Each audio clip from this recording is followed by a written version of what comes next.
ज्ञान the treasure में आपका स्वागत है। और हम आपको बताएंगे कि महाभारत के युद्ध में युधिष्ठिर के एक डिसीजन ने, उसके एक काम ने उसको आधा युद्ध यूं ही जिता दिया था। मतलब युधिष्ठिर ने आधा युद्ध यूं ही जीत लिया था। क्या किया था उसने, वही मैं आपको बताने जा रहा हूं। महाभारत का युद्ध घोषित हो चुका था। कुरुक्षेत्र में एक और पांडव सेना और दूसरी ओर कौरव सेना आकर डट गई थी। पांडव सेना में पांचों महाबली पांडव थे और उनके साथ थे वासुदेव श्री कृष्ण। लेकिन कौरव सेना बड़ी विशाल थी।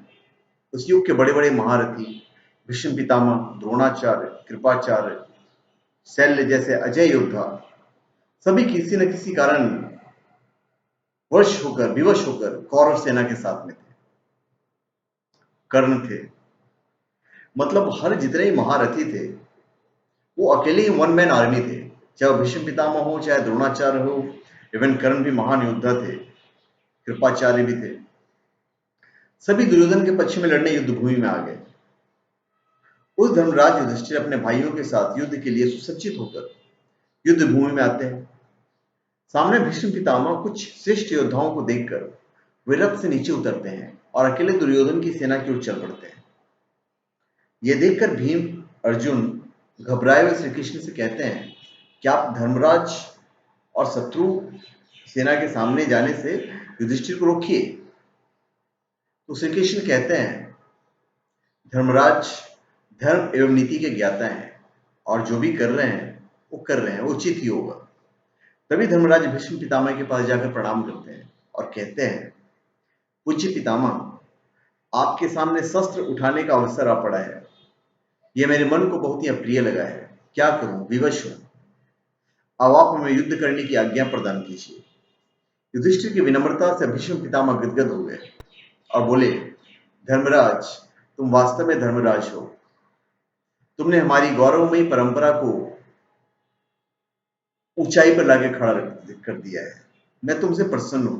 तुम्हारी नम्रता और धर्मशीलता ने मुझे विवश कर दिया है कि मैं तुम्हें विजय होने का आशीर्वाद दूं। युधिष्ठिर कहते हैं कि पूज्य पितामह, आपसे युद्ध करके हम किस प्रकार विजयी बन सकते हैं? यदि नहीं तो फिर आपका आशीर्वाद कैसे सफल हो सकता है? भीष्म कहते हैं, धर्मपुत्र, इस युद्ध में विजय तुम्हारी होगी, यह मेरा आशीर्वाद है। रहा प्रश्न मुझे परास्त करने का, तो इसका रहस्य भी समय आने पर मैं तुम्हें बता दूंगा। तो overall moral of the story ये है कि जब भी हम किसी बड़े काम के लिए जा रहे हो तो हमें बड़े बुजुर्गों का आशीर्वाद लेना चाहिए। और ये चीज जब वो मृत्यु सैया पर लेटे हुए थे, तीरों के सैया पर लेटे हुए थे भीष्म पितामह, तो उन्होंने युधिष्ठिर को कहा था कि अगर तुम युद्ध भूमि में, अगर तुम मुझे प्रणाम करने नहीं आते, अगर तुम मुझे आशीर्वाद लेने के लिए नहीं आते, तो उसी वक्त मैं तुम्हें श्राप दे देता। क्योंकि भीष्म पितामह अजय थे, उन्हें जीतना बड़ा मुश्किल था। इसलिए कभी भी बड़े बुजुर्गों का आशीर्वाद लेना बहुत जरूरी होता है। तो धन्यवाद। आप हमारे चैनल पे सब्सक्राइब करें और अपने कमेंट दीजिए। धन्यवाद।